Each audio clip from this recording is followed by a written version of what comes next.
நாம படிக்கும்போது நமக்கு தேவை ஒரே ஒரு வேலை தான். அந்த வேலை வாங்காம நீங்க அந்த படிக்கிறத விட்டு வெளில போனீங்கன்னா நீங்க எதுக்குமே லாய்க்கல என்ன சொல்லுவேன். மொத்தமா நீங்க இவ்வளவு நாள் பட்ட கஷ்டத்துக்கு ஒரே ஒரு சொல்யூஷன், நீங்க இந்த எக்ஸாம் எழுதி கிளியர் பண்ணி அந்த டிஎன்பிசி அங்க போய் உங்க ஆர்டர் வாங்கி அங்க ஒரு போட்டோ டைம் சேவிங்ஸ் ஆகும். நிறைய டைம் இல்ல, ரிவிஷன் பண்றதுக்கு டைம் இல்ல, அதனால ஒரு கரெக்டா ஸ்கோர் பண்ண முடியல அப்படின்றது.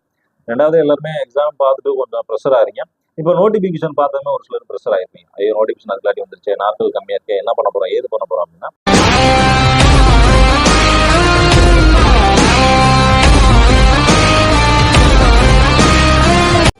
எல்லோருக்கும் வணக்கம். குரூப் 2 நோட்டிஃபிகேஷன் வந்துருச்சு. ஸோ உங்களோட ப்ரிப்பரேஷனை கொஞ்சம் ஹெவியாக ஸ்டார்ட் பண்ணுங்க. ஆல்ரெடி கொஞ்சம் ஸ்லோவாக ஸ்டார்ட் பண்ணியிருப்பீங்க. குரூப் 4 முடிச்சு.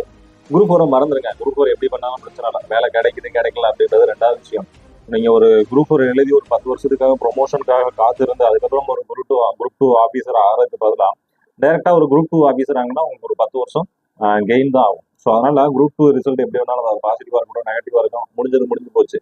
ஸோ அதில் நல்லா பண்ணல, நல்லா பண்ணியிருக்கேன், எனக்கு கான்ஃபிடென்ட்டாக வேலை கிடைக்கும், இதில் வேலை கிடைக்குமா அப்படின்ற எண்ணங்கள் எப்போவுமே இருக்கவே கூடாது. ஒரு எக்ஸாம் படிச்சிருக்கோம் அப்படின்னா குரூப் 4ல படித்தா இப்போ கரண்ட்ல அந்த இதில் அந்த ஃபயர்லேயே அப்படியே இருப்பீங்க. ஒரு ஸ்டடி கண்டினியூட்டி உங்களுக்கு இருந்துகிட்டே இருக்கும். ஒரு சிலர் ரொம்ப ஹெவியாக அடுத்து குரூப் 2 ப்ரிப்பேர் பண்ணணும் கம்பேரிசன் பண்ணி ப்ரிப்பேர் பண்ணிகிட்டே இருப்பீங்க. குரூப் 4 நல்லா பண்ணாதவங்க என்ன பண்ணுவாங்க அப்படின்னா குரூப் 4 நல்லா பண்ணல, நீ என்னத்தை படித்தோம், வாழ்க்கையே முடிஞ்சு போச்சு அப்படின்ற ஒரு எண்ணத்துக்கு போயிருப்பீங்க. ஸோ அந்த மாதிரி எண்ணங்கள் இருந்துச்சுன்னா தயவு செஞ்சு விட்டுருங்க. நாம படிக்கும்போது நமக்கு தேவை ஒரே ஒரு வேலை தான். அந்த வேலை வாங்காம நீங்க அந்த படிக்கிறத விட்டு வெளில போனீங்கன்னா நீங்க எதுக்குமே லாய்க்கல தான் சொல்லுவேன். ஏன்னா ஒரு வேலைக்காக படிக்கிறோம், கடைசி வரைக்கும் வந்திருக்கோம், பார்டர் வரைக்கும் தொட்டுட்டு வின் பண்ணாம மறுபடியும் கோட்டை விட்டு எங்கிட்டே வந்தோம் அப்படின்னா அது படிச்சதுக்கான ஒரு அர்த்தமே இல்லாம போயிடும். படிப்பு அப்படின்றது ஜெயிக்கிற வரைக்கும் படிச்சுட்டே தான் இருக்கணும். அது ஃபேமிலி சுச்சுவேஷன், ஏஜ் போகுது, என்ன பண்றேன்னு தெரியல, ஒரு வேலை இல்லை, சாப்பிட காசு இல்லை அப்படின்னு எல்லாருக்குமே ஒரு சுச்சுவேஷன் இருக்கதான் செய்யும். இந்த சுச்சுவேஷன்லாம் கடந்து போனா மட்டும்தான் நம்ம வாழ்க்கையில ஜெயிக்க முடியும். நீங்க ஜெயிச்சதுக்கு அப்புறம் நீங்க திரும்பி பாத்தீங்கன்னா ஒண்ணுமே இருக்காது.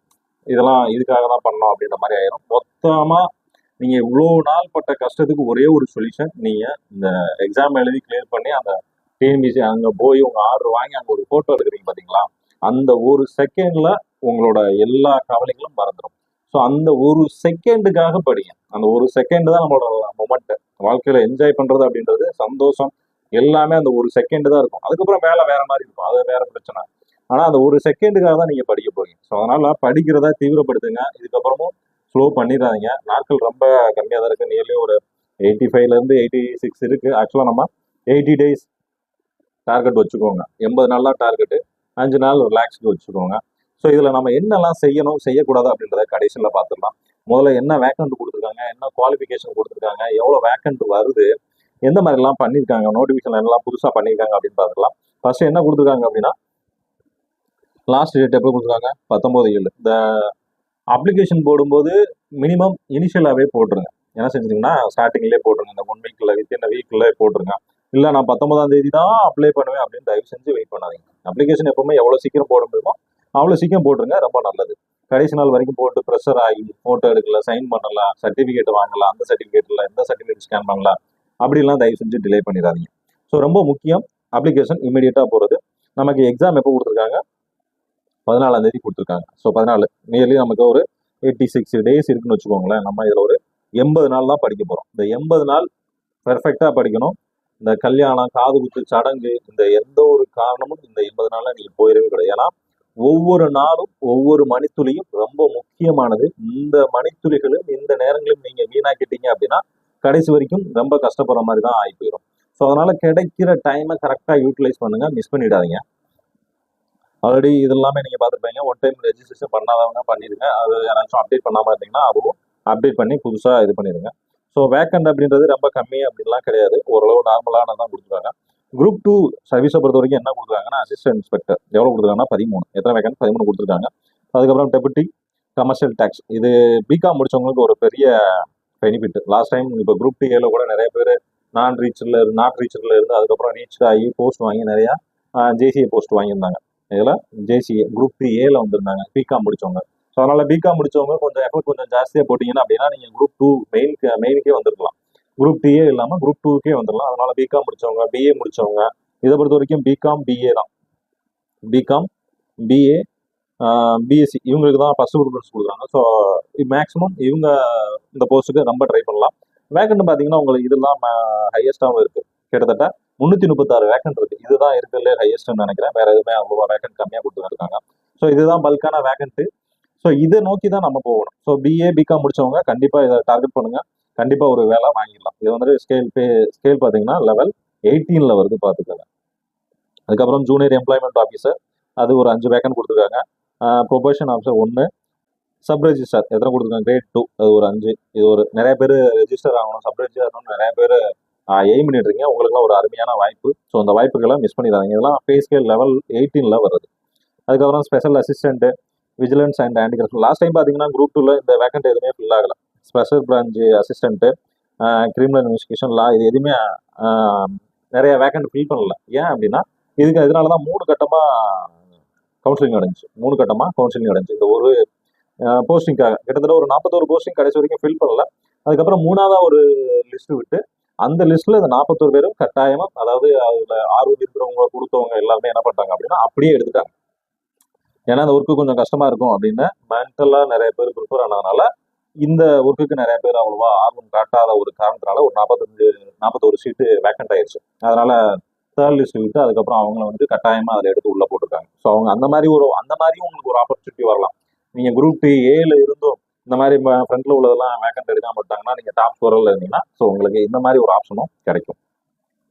நெக்ஸ்ட் அதுக்கப்புறம் ஏஎஸ்ஓ பல பேரோட கனவு இந்த வேலையெல்லாம். ஸோ அது மாதிரி கொடுத்துருக்காங்க. ஃபாரஸ்டர் பார்த்தீங்கன்னா குரூப் 2ல கொடுத்துருக்காங்க. இதில் குரூப் 2ல கொடுத்துருக்காங்க ஃபாரஸ்டரும். ஸோ இது கொஞ்சம் லாஸ்ட்டாக பார்க்கும்போது குரூப் 2A இருந்த மாதிரி இருந்தது. இதில் என்ன கொடுத்துருக்காங்கன்னா குரூப் 2ல கொடுத்துருக்காங்க. ஸோ ஃபாரஸ்டரை பொறுத்த வரைக்கும் ஃபிசிக்கல் மெஷர்மெண்ட் ஒரு சர்டிஃபிகேட் எடுக்காங்க. ஆனால் சர்டிஃபிகேட் இதெல்லாம் மென்ஷன் பண்ணவே இல்லை. ஸோ அதனால அது எதுவும் அடுத்து அப்டேட் பண்ணுறாங்களா என்னன்னு தெரியல. சர்டிஃபிகேட் மென்ஷன் பண்ணியிருக்காங்க, அப்டேட் பண்ணணும் அப்படின்னு லாஸ்ட் டேட்டில் அப்டேட் பண்ணணும் அப்படின்னு கொடுத்துருந்தாங்க. ஆனால் அதை பற்றி ஒரு சர்டிஃபிகேட் ஃபார்மேட் எதுவுமே கொடுக்காம இருக்காங்க. மேபி அப்ளிகேஷன் ஓப்பன் ஆனதும் அதில் வெறும் மெஷர்மெண்ட் மட்டும் கொடுத்து சர்டிஃபிகேட் அப்டேட் பண்ணாமல் இருக்கும் அப்படின்னு நினைக்கிறேன். ஸோ அதை என்னன்னு கிளியராக பார்த்துக்கலாம். ஒரு நாள் இல்லை 1 நாள் இல்லை 2 நாள்லாம் மறுபடியும் என்ன பண்ணுவாங்க அப்படின்னா அப்டேட் பண்ணுவாங்க. நோட்டிஃபிகேஷனை மறுபடியும் அப்டேட் பண்ணுவாங்க. ஸோ அதில் எதுவும் அந்த சர்டிஃபிகேட் வந்தது அப்படின்னா அந்த பிசிக்கல் சர்டிஃபிகேட்டை கரெக்டாக வாங்கி இன்க்ளூட் பண்ணிடுங்க. சர்டிஃபிகேட் ரொம்ப முக்கியம். இது வந்துட்டு ஒரு சயின்ஸு இன்ஜினியரிங் ஸ்டூடெண்ட்ஸ் மட்டும் யாருக்கு படிப்பாங்க அப்படின்னா சயின்ஸும் இன்ஜினியரிங் படித்தவங்களுக்கு தான் ஃபாரஸ்ட் அப்ளை பண்ண முடியும். மேக்ஸிமம் நீங்கள் சயின்ஸும் இன்ஜினியரிங் படிச்சிருந்தீங்கன்னா இதுக்கு அப்ளை பண்ணிருங்க. ஏன்னா நிறைய பேர் அந்த பிசிக்கல் விரும்ப மாட்டாங்க. ஏன்னா பசங்களை பொறுத்த வரைக்கும் 25 கிலோமீட்டர் வாக் பண்ணணும் 4 ஹவர்ஸ்க்குள்ள. பொண்ணுங்களை பொறுத்த வரைக்கும் 16 கிலோமீட்டர். பொண்ணுங்களை பொறுத்த வரைக்கும் 16 கிலோமீட்டர் வாக் பண்ணணும் அந்த பிசிக்கலை பொறுத்த வரைக்கும். அதே மாதிரி பிசிக்கல் சர்டிஃபிகேட் உங்கள் ஒவ்வொரு ஆளுக்கும் ஒவ்வொரு மாதிரி ஹைட்டு கொடுத்துருப்பாங்க. பெண்களை பொறுத்த வரைக்கும் 150 நினைக்கிறேன் பெண்கள் டிரான்ஸ்ஜெண்டருக்கு. பசங்களை பொறுத்தவரைக்கும் 173 நினைக்கிறேன். அது கீழே பார்த்துருவோம், சரியா எக்ஸாக்டாக தெரியல, கீழே பார்த்துருவோம். ஸோ இதுதான் ஃபாரஸ்ட்டும் சேர்த்து அப்ளை பண்ணிடுங்க. அது சர்டிஃபிகேட் கேட்டிருக்காங்களா இல்லைன்னு, அதாவது அந்த ஃபார்மேட் நீங்கள் வந்து கொடுத்துருந்தாங்க அப்படின்னா 1 or 2 days மேக்ஸிமம் அப்டேட் பண்ணுவாங்க. அந்த சர்டிஃபிகேட் எங்கன்னா பக்கத்தில் உள்ள உங்கள் மெடிக்கல் இதில் போய் வாங்கிடுங்க. ஒரு மெடிக்கல் காலேஜ் இருந்தது இல்லைன்னா உங்கள் ஜிஹெச் அதில் போய் அந்த சர்டிஃபிகேட் வாங்கிடுங்க. Certificate must. ஏன்னா நீங்கள் அடுத்து வெரிஃபிகேஷன் போகும்போது அந்த சர்டிஃபிகேட் கண்டிப்பாக கேட்பாங்க. அதுக்கப்புறம் குரூப் 2A சர்வீஸில் பார்த்தோம்னா பர்சனல் அசிஸ்டன்ட் என்ன கொடுத்துருக்காங்க, பர்சனல் அசிஸ்டன்ட் எதில் கொடுத்துருக்காங்க, Tamil Nadu power finance and infrastructure development corporation கொடுத்துருக்காங்க. அதுக்கப்புறம் ஃபுல் டைம் வார்டன் கொடுத்துருக்காங்க. அதுக்கப்புறம் சீனியர் இன்ஸ்பெக்டர் கோஆபரேட்டிவ் நான் ஆல்ரெடி சொன்னதான் இதில் 497 சீட்டு கொடுத்துருக்காங்க. ஸோ இது ஒரு பல்க் வேக்கண்ட். ஏன்னா இது ரொம்ப முக்கியம். என்னன்னா இதில் நீங்கள் கண்டிப்பாக போயிடலாம். இந்த அளவு குரூப் 2Aக்கு வந்துட்டு உங்களுக்கு என்ன கிடையாது, மெயின்ஸு கிடையாது, அதாவது ரிட்டனாக கிடையாது, அப்ஜெக்டிவ் டைப் தான் கொடுத்துருக்காங்க, கம்ப்யூட்டர் பேஸ்டு எக்ஸாம்ஸ் தான் கொடுத்துருக்காங்க. ஸோ அதனால் இந்த போஸ்ட்டை மேக்ஸிமம் டார்கெட் பண்ணுங்கள், ஈஸியாக அச்சீவ் பண்ணிடலாம். நெக்ஸ்ட்டு ஆடிட் இன்ஸ்பெக்டர் பல பேரோட கனவு இதுதான். அசிஸ்டன்ட் இன்ஸ்பெக்டர் இது எல்லாமே பல பேரோட கனவாக இருந்தது. அசிஸ்டன்ட் இன்ஸ்பெக்டர் பாருங்க 273 கொடுத்துருக்காங்க. இது ஒரு நல்ல போஸ்ட்டு. லாஸ்ட் டைம் கம்மியாக இருந்ததுன்னு நினைக்கிறேன். இந்த தடவை கொஞ்சம் 273 சீட்டு இருக்குது. இது ஒரு பல்கான வேக்கண்டாக தெரியுது. அதுக்கப்புறம் ஹேண்ட்லூம் இன்ஸ்பெக்டர் ஆல்ரெடி போன தடவை 1 கொடுத்துருந்தாங்க, இந்த தடவை 2 கொடுத்துருக்காங்க. அதுக்கப்புறம் சூப்பர்வைசர் சூப்பரிண்டென்ட்லாம் 12 கொடுத்துருக்காங்க. இது பார்த்தோன்னா அக்ரிகல்ச்சருக்கு மட்டும் வருவாங்க. அக்ரிகல்ச்சர் மார்க்கெட்டிங்கில் இருக்க அந்த ஏபிஏ முடிச்சவங்களுக்கு மட்டும் கொடுத்துருப்பாங்க. அதுக்கப்புறம் அசிஸ்டன்ட் ரெவன்யூ அசிஸ்டன்ட் இல்லாட்டி ரெவன்யூ இன்ஸ்பெக்டர் முன்னாடி சொல்லுவோம், இப்போ ரெவன்யூ அசிஸ்டன்ட் ஆக்கிட்டாங்க. ஸோ அதுதான் ஜேஆர்ஐ எஸ்ஆர்ஐன்னு சொல்லலாம் அந்த போஸ்டிங் இது. அதுதான் இப்போ ரெவன்யூ அசிஸ்டண்ட்டாக மாற்றிருக்காங்க. ஸோ இதெல்லாமே ரெவன்யூ அட்மினிஸ்ட்ரேஷன் அண்ட் டிசாஸ்டர் மேனேஜ்மெண்ட்டில் வரது நிறையா கொடுத்துருக்காங்க. ஸோ எல்லாமே ஓவராலாக வேகன் பார்த்தோம்னா நார்மலாக தான் இருக்குது. 1-2 டிஸ்ட்ரிக்ட் வைஸ் கொடுத்துருக்காங்க. அதுக்கப்புறம் பார்த்தோம்னா மெடிக்கல் அண்ட் ஹெல்த் ரூரல் சர்வீஸில் அசிஸ்டன்ட் எவ்வளோ கொடுக்குறோம்னா 28, டிரான்ஸ்போர்ட்டில் ஒரு 32, ரெஜிஸ்ட்ரேஷனில் ஒரு 6, அதுக்கப்புறம் public health and preventive medicine 25. இதில் ஒரு புதுசு என்னன்னா பிசரிஸ் இதில் இன்க்ளூட் பண்ணியிருக்காங்க. ஆக்சுவலாக 2019 அந்த ரேஞ்சில் பார்க்கும்போது என்ன பண்ணியிருந்தாங்க அப்படின்னா ஃபிஷரிஸுக்கு ஒரே ஒரு வேக்கன்ட் போட்டு அந்த ஒரு வேக்கண்ட்டுக்கு ஒரு எக்ஸாம் கண்டக்ட் பண்ணாங்க. எப்போனா 2019 நினைக்கிறேன், 2018-19 அந்த பீரியட்ல ஃபிஷரிஸுக்கு மட்டும் போட்டு கண்டக்ட் பண்ணாங்க. லாஸ்ட் டைம் தனியாகவே ஒரு போட்டிருந்தாங்க, ஃபிஷரிஸில் ஒரு எக்ஸாம் போட்டிருந்தாங்க, இன்ஸ்பெக்டர் சப் இன்ஸ்பெக்டர்னு சொல்லிட்டு ஃபிஷரிஸில் போட்டிருந்தாங்க. அது தனியாக ஒரு எக்ஸாமே கண்டக்ட் பண்ணாங்க. இப்போ என்ன பண்ணிருக்காங்கன்னா குரூப் 2A சேர்த்து விட்டாங்க. இப்போ என்ன பண்ணிருக்காங்க, குரூப் 2A சேர்த்து விட்டுருக்காங்க. அதுக்கப்புறம் லேபர் அசிஸ்டண்ட்டு, அதுக்கப்புறம் மினிஸ்ட்ரியல் எம்ப்ளாய்மெண்ட் அண்ட் ட்ரைனிங்கு, ஹைவேஸில் ஒரு 4, ஆக்டிவ்ஸ் அண்ட் ஹிஸ்டாரிக்கல் ரிசீவ்ஸில் 5, ஹிந்து ரிலீஜியஸ் ஒரு சிலர் இது ரொம்ப விரும்புவீங்க, ஸோ அவங்களுக்கு இது கரெக்டாக இருக்கும், 18 போஸ்ட் கொடுத்துருக்காங்க. அதுக்கப்புறம் தமிழ்நாடு மினிஸ்டர் சர்வீஸில் நேஷனல் கேடட் காப்ஸ் ஒரு 6, ஸ்கூல் எஜுகேஷன் பாருங்கள் 172. ஒரு சிலர் ஃப்ரீயாக இருக்கணும் அப்படின்னு நினச்சி இந்த போஸ்ட் எடுத்துக்கிறாங்க. ஆனால் அங்கே போனதுக்கப்புறம் வேலை வேறு மாதிரி இருக்கும், நம்ம எதிர்பார்த்த மாதிரி இருக்காது. ஸோ ஒரு வேலை இல்லாத பட்சத்துக்கு இந்த வேலை எடுத்துக்கலாம். 172. அதுக்கப்புறம் vigilance and anti corruption 3, forest இது என்ன கொடுத்துருக்காங்கன்னா 38, அசிஸ்டன்ட் இது வந்து மினிஸ்ட்ரி சர்வீஸில் வருது. இது ஒரு நல்ல போஸ்ட், ஆக்சுவலாக குரூப் ஏல இது ஒரு நல்ல போஸ்ட். ஃபாரஸ்டர் அப்படின்றது ஒரு யூனிஃபார்ம் சர்வீஸில் வரும், ஃபாரஸ்ட்டில் இது மினிஸ்ட்ரி சர்வீஸில் வர்றதுனால இது நீங்கள் யூனிஃபார்ம் போடாமல் வேலை பார்க்குறீங்க. ஸோ இது ஒரு நல்ல போஸ்டிங்காக இருக்கும், உங்களுக்கு வேலை பார்க்குறது ரொம்ப ஜாலியாக இருக்கும். அதுக்கப்புறம் stationery and printing 17, sericulture 2, technical education 26, town பஞ்சாயத்தில் 2 தான் கொடுத்துருக்காங்க, ரொம்ப கம்மி தடவை வேக்கண்ட்டு. அதுக்கப்புறம் கோஆப்ரேட்டிவ் ஆடிட் லாஸ்ட் டைம் போனாங்களா ஜேசிஏ, இவங்கெல்லாம் பிகாம் முடிச்சவங்களுக்கு பூரா வேலை கிடைச்சிச்சு லாஸ்ட் டைம். ஆனால் இந்த தடவை வேக்கன் பாருங்க 8. லாஸ்ட் டைம் போனவங்களுக்கு சரியான ஆஃபர். இந்த தடவை பார்த்தீங்கன்னா ஒரு 8 வேக்கன் தான் கொடுத்துருக்காங்க. நெக்ஸ்ட் அதுக்கப்புறம் ஆடிட் அசிஸ்டன்ட் ஹைவேஸ் கொடுத்துருக்காங்க ஒரு 8. அதுக்கப்புறம் தமிழ்நாடு மினிஸ்டர் சோசியல் வெல்ஃபேரில் ஒரு 68, அதர் தன் லா செக்ரட்டரியேட்டில் 121 கொடுத்துருக்காங்க. Sports development authority, industrial investment, textile corporations இந்த மாதிரி நிறைய கொடுத்துருக்காங்க. ஸோ இவ்வளோ வேக்கன் போட்டு ஓவராலாக கடைசியில் எவ்வளோ ஒரு 1820. இதே தான் 2A மட்டும் வரும். குரூப் 2ல எவ்வளோ கொடுத்துருந்தாங்க, ஒரு 507. ஸோ ஓவராலாக இவ்வளோ தான் வேக்கன் கொடுத்துருக்காங்க. ஸோ இந்த வேக்கனுக்கு தான் நம்ம என்ன செய்யணும், காம்படிஷன் போட போகிறோம். அப்ளிகேஷன் சீக்கிரம் போட்டுங்க. ஏஜ் லிமிட் கொடுத்துருக்காங்க, ஏஜ் லிமிட் ஆவரேஜாக எல்லாத்துக்குமே கொடுத்துருக்காங்க 52. மேக்ஸிமம் எல்லாரும் பார்த்தீங்கன்னா ஃபாரஸ்ட்டுக்கு மட்டும் 37 வரைக்கும் நீங்கள் எலிஜிபிளாக இருக்கலாம், ஃபாரஸ்ட்டுக்கு மட்டும். மற்றதெல்லாம் நீங்கள் 42லேருந்து 50 வரைக்கும் கொடுத்துருக்காங்க. ஸோ ஏஜ் எல்லாத்துக்கும் காமனாக தான் இருக்குது, ஃபாரஸ்ட்டுக்கு மட்டும் 37, மற்றதெல்லாம் பார்த்துக்கோங்க. ஒவ்வொரு கம்பெனிகளுக்கும் அவங்களோட ஏஜ் ரிலாக்ஸேஷன் அதுவும் ஒரு 5 வருஷம் 2 வருஷம் அப்படின்னு கொடுத்துருப்பாங்க. ஸோ அதுவும் உங்களுக்கு அப்ளிகபிள் ஆகும். எஜுகேஷன் குவாலிஃபிகேஷன் ஆல்ரெடி எல்லாமே சொல்லிட்டோம். கமர்ஷியல் டெக் பொறுத்த வரைக்கும் அவங்க கொடுத்தது தான் பிஏ, பிஎஸ்சி, பிகாம். ஸோ இதுதான் மெயின். ஃபாரஸ்ட்டை பொறுத்த வரைக்கும் நம்ம ஆல்ரெடி சொன்னது தான், சயின்ஸு இன்ஜினியரிங் மட்டும் படிச்சிருக்கோம். சயின்ஸு இன்ஜினியரிங் மட்டும் தான் அவங்க எலிஜிபிள், மற்ற யாருமே அதுக்கு என்ன செய்யுது எலிஜிபிள் கிடையாது. ஸோ ஓவராலாக இவ்வளோ தான் கொடுத்துருக்காங்க. இதில் வேறு என்ன கொடுத்துருக்காங்கன்னா ஃபிசிக்கல் மெஷர்மெண்ட் கொடுத்துருப்பாங்க. அந்த கேண்டிடேட்ஸ் அதாவது ஹேண்டிகேப்ஸ் இருப்பாங்கள்ல அவங்கெல்லாம் கொஞ்சம் சர்டிஃபிகேட் நிறைய கொடுத்துருக்காங்க. ஃபிசிக்கலை பொறுத்த வரைக்கும் ஃபாரஸ்ட் கோர்ஸ் கூட 163, 150 கொடுத்துருக்காங்க. ஸோ இது ஒரு சர்டிஃபிகேட் கொடுத்துருக்காங்க, மென்ஷன் பண்ணியிருக்காங்க. நம்ம எங்கே வாங்கணும் அப்படின்லாம் மென்ஷன் பண்ணியிருக்காங்க. ஆனால் சர்டிஃபிகேட் ஃபார்மெட் மட்டும் இல்லாமல் இருக்குது. ஸோ அது அடுத்து எதுவும் அப்டேட் பண்ணுறாங்கன்னா நம்ம வெயிட் பண்ணி பார்க்கலாம். நெக்ஸ்ட்டு இது எல்லாமே அந்த ஹேண்டிகேப் ஸ்கூலில் கொடுத்துருக்காங்க, டீட்டெயில்ஸ் கொடுத்துருக்காங்க. அவன் எந்த மாதிரி சர்டிஃபிகேட் வாங்கணும், எங்கெங்கே வாங்கணும் அப்படின்னு. அதுக்கப்புறம் முக்கியமானது பார்க்கணும்னா நம்ம வந்து ப்ரிலிம்ஸ், காமன் ப்ரிலிம்ஸ் தான் எல்லாத்துக்கும், ஒரே ஒரு ப்ரிலிம்ஸ் தான் இருக்குது. டிகிரி ஸ்டாண்டில் ஒரு 75, டிகிரி ஸ்டாண்டில் 75, ஆப்டிடியூட் ஒரு 25, குரூப் 4ல என்னது 27 கொஸ்டின் வந்துருச்சு. அதுக்கப்புறம் லாங்குவேஜ் ஒரு 100. ஸோ இதில் நம்ம எதை டார்கெட் பண்ணணும் அப்படின்னா, லாஸ்ட் டைம் நம்ம டெஸ்ட் பேட்சில் படித்த ஸ்டூடெண்ட்ஸ் எல்லாருமே இதுவும் போட்டாங்க, 125 நியர்லி போட்டாங்க. 125க்கு ஒரு 117 வரைக்கும் போட்டுருந்தாங்க, 125க்கு 117 வரைக்கும் போட்டுருந்தாங்க. ஆக்சுவலாக நம்ம ஜிகேக்கு மட்டும் லாஸ்ட் டைம் டெஸ்ட் போடலாம். நம்ம மேக்ஸ் எதுக்கு டெஸ்ட் வைஸ் போட்டிருந்தோம் அப்படின்னா மேக்ஸுக்கும் தமிழுக்கு மட்டும் நிறையா டெஸ்ட் வைஸ் போட்டிருந்தோம். ஸோ அதில் மட்டும் இந்த 125, 127 நியர்லி ஒரு 117 to 120க்குள்ள நிறைய பேர் எடுத்தாங்க. இந்த ஏரியா பார்த்தீங்கன்னா நம்ம டெஸ்ட் கண்டக்ட் பண்ணவே இல்லை, அந்த அளவுக்கு எஃபர்ட்டும் போடல. ப்ரீவியஸ் கொஸ்டின் மட்டும் கொடுத்துட்டு சும்மா ஓரல் டெஸ்ட் மட்டும் வச்சோம். அதுவுமே நம்ம கடைசி வரைக்கும் ஃபாலோ பண்ண முடியாதனால இதில் என்ன ஆயிடுச்சுன்னா எல்லாருமே 25, 30 ஸோ அந்த ரேஞ்சுக்கு கீழே வந்தாங்க. ஸோ இதில் ஒரு 40 போட்டிருந்தாங்க அப்படின்னாலே அவங்க இன்னைக்கு கண்டிப்பாக ஒரு வேலைக்கு போயிருப்பாங்க. ஸோ அதனால இந்த தடவை அதே தப்பு பண்ண வேணாம். நம்ம ப்ரீவியஸ் கொஸ்டின் கலெக்ஷன்ஸ் நிறைய போடும், அது போக ஓரல் டெஸ்ட் இந்த தடவை கொஞ்சம் ஜிகேக்கு கொஞ்சம் நிறையா இருக்கும். ஸோ இதுதான் 200 மார்க்குக்கு உள்ளது. சிலபஸ் பாருங்க, சிலபஸ் படி மட்டும் படிங்க, வேற எதுவும் தேவையில்ல. இது வந்து அடிஷ்னலாக நீங்கள் நிறையா படிக்க வேண்டாம். இது எப்படி இருக்கணும் அப்படின்னா, ஜிகே பொறுத்த வரைக்கும் 80+20 தான். 80+20, அதாவது ஸ்கூல் புக்ஸ் ஸ்கூல் புக்ஸில் 80% இருக்கும். அது போக 20% அவுட் ஆஃப் சிலபஸ் தான். 20% இந்த 20%க்கு நாம ஒரு 10% ஆச்சும் ஸ்கோர் பண்ணி ஆகணும். 20%ல 10% நம்ம ஸ்கோர் பண்ணி ஆகணும்.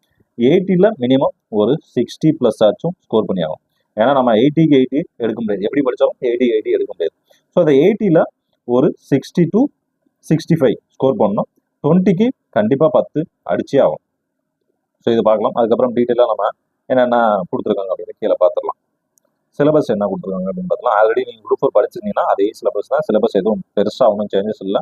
ஸோ அந்த சிலபஸை என்ன பண்ணுறீங்க அப்படின்னா, ஒரு பிரிண்ட் அவுட் எடுத்துங்க. சிலபஸை மட்டும் ஒரு பிரிண்ட் அவுட் எடுத்துருங்க. அந்த பிரிண்ட் அவுட்டை எடுத்து உங்கள் செவத்தில் ஒட்டி வச்சுக்கோங்க. ரூம் இருக்குது அப்படின்னா உங்கள் ரூமில் செவத்தில் ஒட்டி வச்சுக்கோங்க.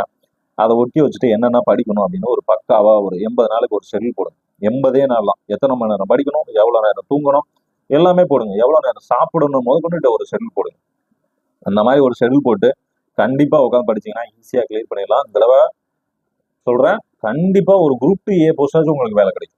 கான்ஃபிடென்ட்டாக உட்காந்து படிங்க. ஒரு குரூப் 2A போஸ்டாச்சும் உங்களுக்கு கண்டிப்பாக கிடைக்கும்.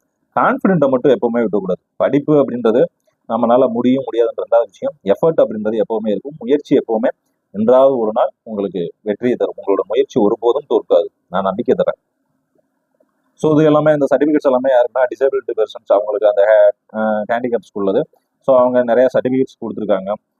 அந்த சர்டிஃபிகேட்ஸ் எல்லாமே கொஞ்சம் கரெக்டாக பார்த்து அப்டேட் பண்ணிடுங்க. ஸோ நம்ம இப்போ சிலபஸ் பார்த்துடலாம். சிலபஸ் தமிழ் ஆல்ரெடி நீங்கள் எல்லாமே குரூப் 4 தமிழ் தான், அப்படியே தான் இருக்குது. சிலபஸ் எதுவுமே பெருசாக அவங்க எதுவும் சேஞ்சஸ் பண்ணல. ப்ரிலிம்ஸை பொறுத்த வரைக்கும் சேம் சிலபஸ் தான். ஸோ அதே மாதிரி தான் இருக்கும். ஸோ இந்த ஏரியா ரொம்ப முக்கியம். தமிழை பொறுத்த வரைக்கும் நீங்கள் எப்பவும் சொல்கிறதா 95+ மினிமம் போட்டால் ஆகணும். 95+ மினிமம் போட்டாகணும். லாஸ்ட் டைம் நம்ம தமிழ் டெஸ்ட்டில் படித்தவங்க ஆவரேஜாக 93 போட்டிருக்காங்க. 93 போட்டிருக்காங்க. ஏன்னா ஒரு தப்பு பண்ணிட்டோம் அப்படின்னா ப்ரீவியஸ் இயர் கொஸ்டின்ஸ் கொஞ்சம் தான் கலெக்ட் பண்ணி கொடுத்துருந்தோம். செகண்டு 11th 12th செலக்டடாக போயிருந்தோம். அதுக்கப்புறம் அந்த சிறப்பு தமிழ் நம்ம கொஸ்டின் எடுக்கவே இல்லை. சிறப்பு தமிழ் அப்படின்றதுல கொஸ்டின் எடுக்கிறதுனால அதுல இருந்து ஒரு 5-6 கொஸ்டின், ஒரு 7 கொஸ்டின் வரைக்கும் ஆவரேஜாக எல்லாருமே தப்பு போட்டாங்க. மற்றபடி எல்லாமே நல்லா பண்ணியிருந்தாங்க. ஸோ அதே டெஸ்ட் தான் நம்ம மறுபடியும் இப்போ கண்டக்ட் பண்ண போகிறோம். என்ன பண்ண போகிறோம்னா அடிஷ்னலாக இதில் ப்ரீவியஸ் இயர் கொஸ்டின் மட்டும் இன்க்ளூட் பண்ணுவோம். தமிழை பொறுத்த வரைக்கும் ப்ரீவியஸ் இயர் கொஸ்டின் கண்டிப்பாக இன்க்ளூட் பண்ணுவோம் குரூப் 2னால. ஜென்ரல் இங்கிலீஷ் கொடுத்துருக்காங்க. ஸோ அது போர்ஷன் பார்த்துக்கோங்க. மேக்ஸிமம் அது ரொம்ப ரேராக தான் இருப்பாங்க ஜென்ரல் இங்கிலீஷ் படிக்கிறவங்க. ஜென்ரல் தமிழ் தான் கொஞ்சம் ஹெவியாக இருக்காங்க. சிலபஸ் அதே தான் கொடுத்துருக்காங்க. என்ன கொடுத்துருக்காங்க? ஜென்ரல் சயின்ஸ், இது ரொம்ப முக்கியம். லாஸ்ட் டைம் சயின்ஸ்லையுமே ஓரளவு நல்லா பண்ணியிருந்தாங்க. அந்த 102 டெஸ்ட்டு போட்டிருந்தோம் நம்ம சயின்ஸுக்கு. 102 டெஸ்ட்டு போட்டிருந்தோம். ஸோ அதுலேருந்து ஓவராலாக ஒரு 6 கொஸ்டின் என்னமோ இருந்தது. ஸோ அது 6 கொஸ்டினில் மினிமம் ஆவரேஜாக 4 கொஸ்டின்ஸ் போட்டாங்க. ஒரு கொஸ்டின் 2 கொஸ்டின் தான் சயின்ஸில் தப்புன்னு சொல்லலாம் நம்ம ஸ்டூடெண்ட்ஸ் எல்லாமே. ஸோ ரொம்ப முக்கியமானது. என்ன படிக்கணும் மேஜராக அப்படின்னா, கண்டிப்பாக இந்த ஆசிட் பேஸ் அதுலேருந்து ஒரு கொஸ்டின் கண்டிப்பாக வந்துடும். ஆசிட் பேஸ்லேருந்து கண்டிப்பாக ஒரு கொஸ்டின் வந்துடும். அதுக்கப்புறம் அந்த எக்யூப்மெண்ட்ஸ், அதாவது சயின்ஸ் டூல்ஸ், அந்த அதெல்லாம் ஒரு கொஸ்டின் வந்துடும். அதுக்கப்புறம் நியூட்ரிஷன், வைட்டமின்கள், அந்த மாதிரி இதில் நிறையா வரும். ஃபோர்ஸ், மோஷன், அதுலலாம் முக்கியமான கொஸ்டின்ஸ் நிறையா இருக்குது. ஸோ இதெல்லாமே ஓவராலாக நம்ம படித்தாலே ஓரளவு அட்டன் பண்ணிடலாம். கரண்ட் ஈவெண்ட்ஸை பொறுத்த வரைக்கும் எப்படி கேட்பாங்க அப்படின்னு சொல்லக்கூடாது. மேக்ஸிமம் நான் எல்லாமே மேக்ஸிமம் எல்லாமே நம்ம ஸ்டூடெண்ட்ஸ் சொல்கிறது ஒரே இது, விர்ச்சுவல் அகாடமி ஃபாலோ பண்ணுங்க. விர்ச்சுவல் அகாடமி, அதாவது கவர்மெண்ட்லேருந்து கொடுவாங்க ஒரு கரண்ட் அஃபேர்ஸ், அதை ஃபாலோ பண்ணுங்கள். Career service, TN career service அப்படின்னு சொல்றதுல அதில் மந்த்லி கரண்ட் அஃபேர்ஸ் போடுவாங்க. அந்த கரண்ட் அஃபேர்ஸும் மினிமம் ஃபாலோ பண்ணுங்க. மேக்ஸிமம் நீங்கள் ஆன்சர் பண்ணிடலாம். இந்த கரண்ட் அஃபேர்ஸ் படிக்கும்போது நம்ம என்ன பண்ணணும் அப்படின்னா, ஒரு நியூஸ் வருது அப்படின்னா இது ரிலேட்டடாக நம்ம அடிஷ்னலாக தேடி படிக்கணும். இந்த ஒரு ஸ்கீம் பண்ணுறாங்க அப்படின்னா, இப்போ ஒரு ஸ்கீம் வருது அப்படின்னா அந்த ஸ்கீம் இதுக்கு முன்னாடி எந்த வருஷம் கொண்டு வந்தாங்க, என்ன டேட்டில் கொண்டு வந்தாங்க, அந்த ஸ்கீமோட நோக்கம் என்ன, அதில் இப்போ எதுவும் அப்டேட் பண்ணியிருக்காங்களா அப்படின்றத டீட்டெயிலாக படிக்கணும்.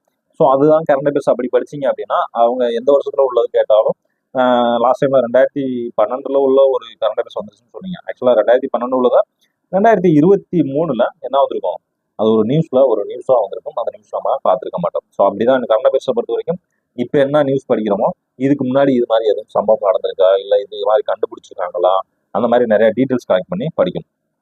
ஜியாகிரபியை பொறுத்த வரைக்கும் மேக்ஸிமம் நீங்கள் 10th உள்ளது கவர் ஆகுது. மேக்ஸிமம் 10th உள்ளது அப்படியே கவர் ஆகுது. அடிஷ்னலாக நீங்கள் 11th 12th கொஞ்சம் இருக்குது. ஸோ அதையும் நீங்கள் அடிஷ்னலாக படிச்சே ஆகணும். ஹிஸ்ட்ரி மேக்ஸிமம் எங்கே இருக்குன்னா 6 இயரில் கவர் பண்ணுறாங்க. எங்கே இருக்குன்னா 6 இயரில் கவர் ஆகும். அது போக 11th ஹிஸ்ட்ரி. ஐஎன்எம்மை பொறுத்த வரைக்கும் ஐஎன்எம் தான் 10th வரும். ஐஎன்எம் 10th 8th எதில் வந்துடும்னா ஐஎன்எம்ல வந்துடும். 9th உள்ள ஹிஸ்ட்ரி எதில் வரும்னா யூனிட் 8ல் வரும். எதில் வரும்? யூனிட் 8ல் வந்துடும். இந்தியன் பாலிட்டியை பொறுத்த வரைக்கும் எப்பவுமே மிஸ் பண்ணவே கூடாது. இதில் ஒரு கொஸ்டின் கூட என்ன செஞ்சக்கூடாது, தப்பு பண்ணவே கூடாது. ஸோ இந்த அளவு கொஞ்சம் பாலிட்டி கொஞ்சம் நிறைய அந்த குழுக்கள்லாம் நிறைய கேட்பாங்க, என்னென்ன டீம்ஸு அந்த மாதிரி நிறைய கேட்பாங்க. ஸோ அதெல்லாம் கரெக்டாக படிச்சுக்கோங்க. பாலிட்டியை பொறுத்த வரைக்கும் 10க்கு 10. ஆர்டிக்கல் பொறுத்த வரைக்கும் ரொம்ப அதிகமாக படிக்கணும்னு அவசியம் கிடையாது. லாஸ்ட் டைமே குரூப் டூவில் பார்த்துருப்பீங்க. ஆர்டிக்கல் நம்ம வந்துட்டு அதிகமாக படிக்கணும்னு அவசியம் கிடையாது. பட் கான்செப்ட் என்னன்னு புரிஞ்சு வச்சுக்கணும். குரூப் டூலையும் நமக்கு ஆர்டிக்கல் வராமல் இருக்குமா அப்படின்னா வாய்ப்பு ரொம்ப கம்மி. கண்டிப்பாக இதில் என்ன ஆகும், 1லேருந்து 51A வரைக்கும் கண்டிப்பாக ஆர்டிக்கல் படிச்சுக்கோங்க.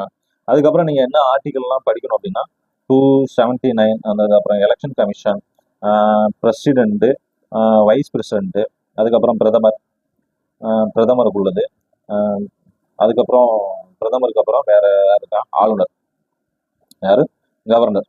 ஸோ இவங்கெல்லாம் ரொம்ப முக்கியமானவங்க. அதுக்கப்புறம் முக்கியமானது அந்த 352 அந்த இது நெருக்கடி நிலை, அந்த மாதிரி அரசியலமைப்பு சட்ட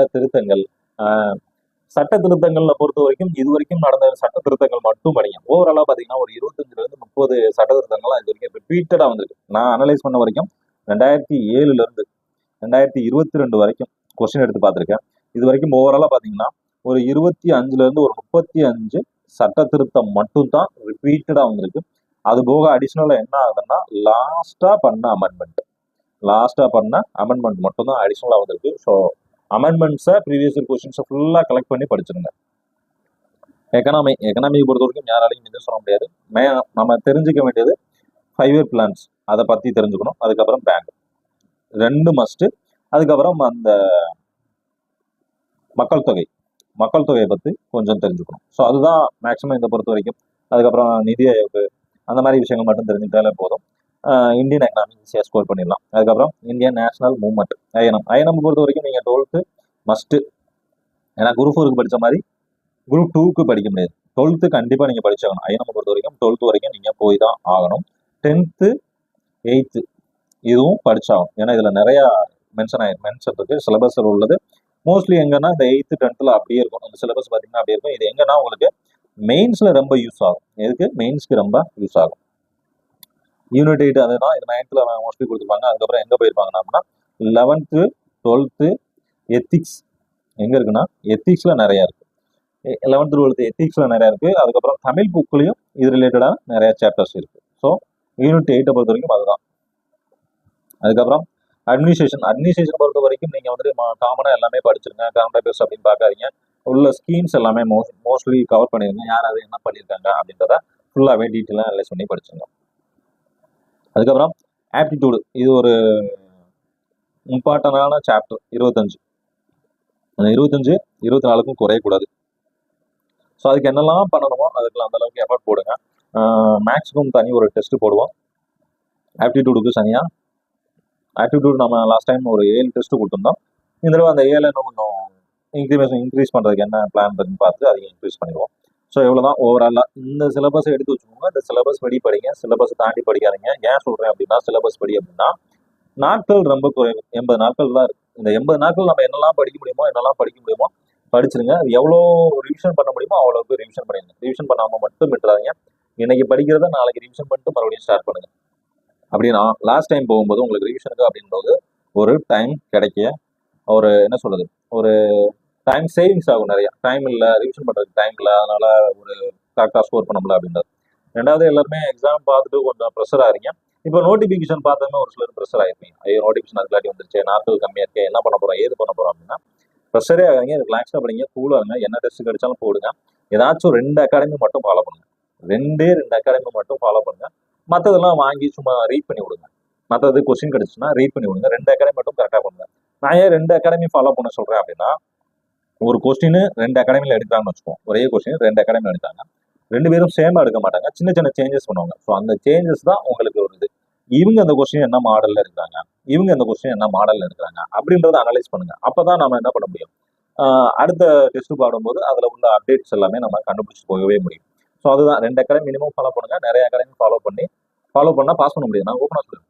நீங்கள் ஒரு 2 அகாடமிக்கு மேலே ஃபாலோ பண்ணுறீங்க அப்படின்னா உங்களால் பாஸ் பண்ண முடியாது, பாஸ் பண்ண முடியாது. இதை ஃபாலோ பண்ணுறது அதை ஃபாலோ பண்ணுறது எல்லாரும் கடைசியில் வந்துட்டு என்ன பண்ணுவீங்க, ஒரு கொஸ்டின் மார்க்கில் நின்றுட்டு இருப்பீங்க. அதனால ஏதாச்சும் மினிமம் ஒரு 2 அகாடமி ஃபாலோ பண்ணுங்க. 2 அகாடமி ஃபாலோ பண்ணா ஒரு அகாடமி வச்சு கண்டிப்பாக ஃபாலோ பண்ணுங்க. மற்ற அகாடமி கொஸ்டின்ஸ் கிடைச்சதுன்னா நிறைய டெஸ்ட் கொடுங்க. இப்போலாம் நிறைய ஃப்ரீ டெஸ்ட் நிறைய கிடைக்குது. ஸோ நீங்கள் டெலிகிராம், யூடியூப் அதுக்கு நிறைய டெஸ்ட்டு உங்களுக்கு ஆப்பர்ச்சுனிட்டி நிறைய கிடைக்குது. ஸோ யூட்டிலைஸ் பண்ணுங்க. கிடைக்கிற டெஸ்ட்டை கரெக்டாக யூட்டிலைஸ் பண்ணுங்க. டெஸ்ட்டை மட்டும் போடாமல் விட்டுறாங்க. டைம் இல்லை அப்படின்றதுக்காக டெஸ்ட் போடாமல் விட்டுறாங்க. லாஸ்ட் மினிட் டெஸ்ட் ரொம்ப முக்கியம். எக்ஸாமுக்கு ஒரு 5 நாள் இருக்கு அப்படின்னா அந்த 5 நாளுக்கு முன்னாடி வரைக்கும் நீங்க டெஸ்ட் போட்டு தான் ஆகணும். இந்த 5 நாள் வேணா நீங்க டெஸ்ட் போடாம இருக்கலாம். இந்த 5 நாள் முன்னாடி வரைக்கும் நீங்க டெஸ்ட் போட்டுட்டே தான் இருக்கணும். ரெகுலரா டெஸ்ட் கூட கிடைச்சா போடுங்க. ஒரு 5 கொஸ்டின், 10 கொஸ்டின், ஒரு கொஸ்டினோ எந்த கொஸ்டின் கிடைச்சாலும் டெஸ்ட் போட்டுட்டேங்க. டெஸ்ட் மட்டும்தான் உங்களுக்கு வந்துட்டு அங்க போய் உங்களோட ப்ரெஷரை கம்மி பண்ணும். வேற எதுவுமே நீங்க படிச்சதெல்லாம் உங்களை காப்பாற்றவே செய்யாது. ஸோ டெஸ்ட் ரொம்ப முக்கியம். டெஸ்ட் மட்டும் போடுங்க. வேற எதுவுமே தேவையில்லை. மேக்சிமம் இந்த 80 நாள்ல உங்களோட சொந்த வேலைகள், கல்யாணத்துக்கு போறேன், காதுக்கு போறேன், சடங்குக்கு போறேன், கருமாதிக்கு போறேன், இந்த காரணங்கள் எதுவுமே தேவையில்லை. நமக்கு தேவை ஒரே ஒரு போஸ்ட். அந்த போஸ்ட் வாங்குற வரைக்கும் நான் படிச்சுட்டே தான் இருப்பேன் அப்படின்னு ஒரு குறிக்கோளோட மட்டும் இருங்க. கண்டிப்பா வேலை வாங்கிக்கலாம். முடியாது அப்படின்னு சொல்லிட்டு எப்பவுமே ஒரு இதை விட்டுறாதீங்க. படிச்சுக்கிட்டே இருங்க. சுச்சுவேஷன் அப்படின்றது எல்லாருக்குமே இருக்கதான் செய்யும். அதையும் தாண்டி ஜெயிக்கிறவங்க எவ்வளோ பேர் பார்த்துப்போம். ஸோ அதனால இதெல்லாம் ஒரு காரணமாவே சொல்லாதீங்க. நல்லா படிங்க. உங்களுக்கு ஏதாச்சும் டவுட்டு, ஏதாச்சும் ஹெல்ப் வேணும் அப்படின்னா தாராளமாக கான்டாக்ட் பண்ணுங்க. நம்ம என்னால் முடிஞ்ச உதவி பண்ணுறேன். குரூப் 2க்கு என்ன பண்ண போகிறேன் அப்படின்னா ஓரல் டெஸ்ட் தான் ஃபுல்லாகவே கண்டக்ட் பண்ண போகிறேன். அது ஃப்ரீ டெஸ்ட் தான், ஓரல் டெஸ்ட்டு பிளான் பண்ணிட்டு இருக்கேன். ப்ரீவியஸ் கொஸ்டின்ஸ் தான் மேக்ஸிமம் ஓரல் டெஸ்ட்டாக இருக்கும். ஏன்னா ப்ரீவியஸ் கொஸ்டின்ஸ் தான் லாஸ்ட் டைம் குரூப் 4ல மேஜர் ப்ளே பண்ணியிருக்கு. ஸோ அதனால் அதுக்கு ஒரு ஓரல் டெஸ்ட்டு பிளான் பண்ணிட்டு இருக்கோம். அது போக தமிழுக்கு ஒரு டெஸ்ட் பேட்சும், மேக்ஸுக்கு ஒரு டெஸ்ட் பேட்சும், 2 டெஸ்ட் பேட்ச் மட்டும் தான் போட போகிறோம். ஸோ கரெக்டாக முடிஞ்ச அளவுக்கு ஃபாலோ பண்ணுங்கள். ஒன்றும் பிரச்சனை கிடையாது. ஏன்னா ஈஸியாக 80 நாளாக கிளியர் பண்ணிட்டு போயிடலாம். கான்ஃபிடென்ட்டாக படிக்கணும். இந்த தடவை வேலை வாங்கிடுவேன் அப்படின்னு நினச்சி படிங்க. வேலை வாங்கிறேன்னு நினச்சி படிச்சிங்கன்னா வாங்கிடுவீங்க. வாங்குவோமா வாங்க மாட்டோமா அப்படின்னா அது கேள்விக்குறி தான். அதுக்கு நான் பதில் சொல்ல மாட்டேன். தேங்க்யூ.